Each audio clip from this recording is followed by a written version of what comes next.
Bonjour à tous, c'est Morgane. Aujourd'hui c'est mercredi, et mercredi pour moi c'est synonyme de Spirou.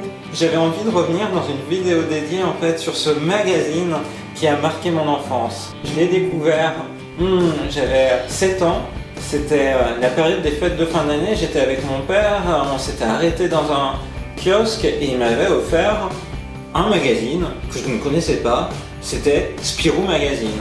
Et pour moi c'était une grande découverte. Je ne connaissais pas du tout ce type de magazine de bande dessinée.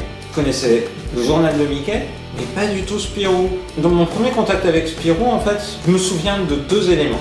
Il y avait un récit policier, c'était une BD de Jérôme K. Jérôme Bloch.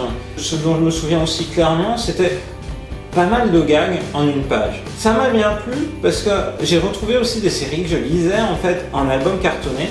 Par exemple, les Tuniques Bleues. Donc au fur et à mesure, je suis devenu fan. Je me suis fait acheter par mes grands-parents notamment d'autres numéros de Spirou, à tel point que c'est devenu le rendez-vous du mercredi. Quand j'étais chez mes grands-parents, le mercredi, à chaque fois mon grand-père revenait avec Spirou et c'était ma lecture privilégiée du mercredi. Et puis ça a continué. Je me souviens que quand j'étais étudiant en école d'ingénieur, encore tous les mercredis, j'allais à la presse en face de mon établissement d'enseignement supérieur pour acheter Spirou, et puis encore maintenant. Et donc, près de 30 ans, après avoir découvert pour la première fois Spirou, eh bien le mercredi, je continue d'aller acheter Spirou.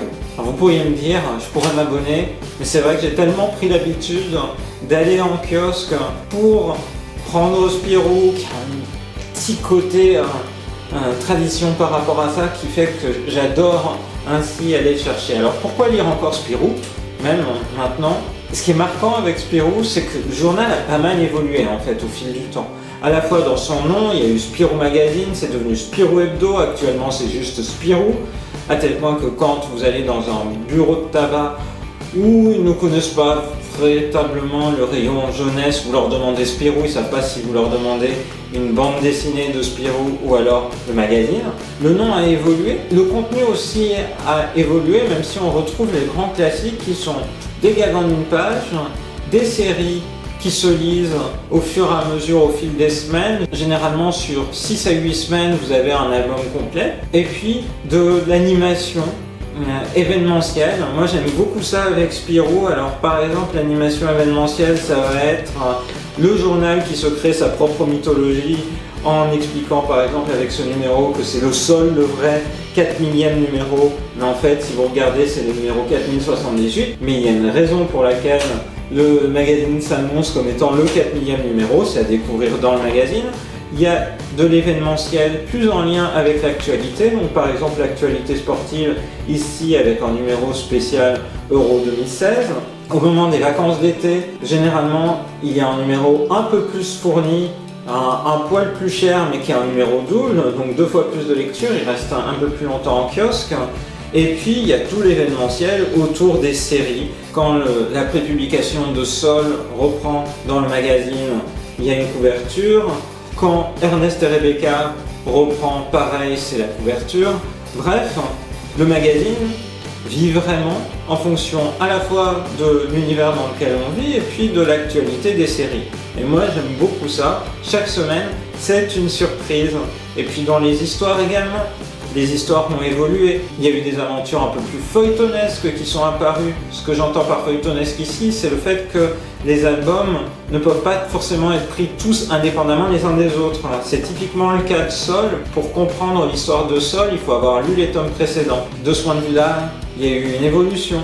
Il y a eu une évolution aussi à travers le lectorat ciblé, avec des rubriques qui ont fait leur apparition au fur et à mesure. Par exemple, j'aime bien lire les aventures d'un journal qui revient sur l'historique de Spirou, sur le contexte dans lequel d'anciens numéros ont été publiés, pourquoi, quelles étaient les séries qui étaient sur le devant de la scène à l'époque.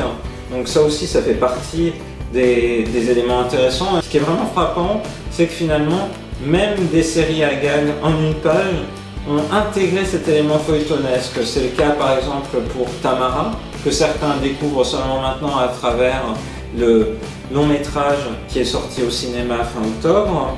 C'est le cas évidemment pour les nombrils, gros succès de Spirou au cours de la décennie précédente. Bref, le magazine a su se renouveler, donner sa place à des nouveaux auteurs, à la fois des auteurs qui sont désormais reconnus sur la scène de la BD francophone, je pense par exemple à Lewis Trondheim, mais aussi à d'autres auteurs qui font leurs armes dans Spirou et qui s'imposent comme de nouveaux auteurs incontournables. Je pense à Dolaf et Dubuc, des Nombrils.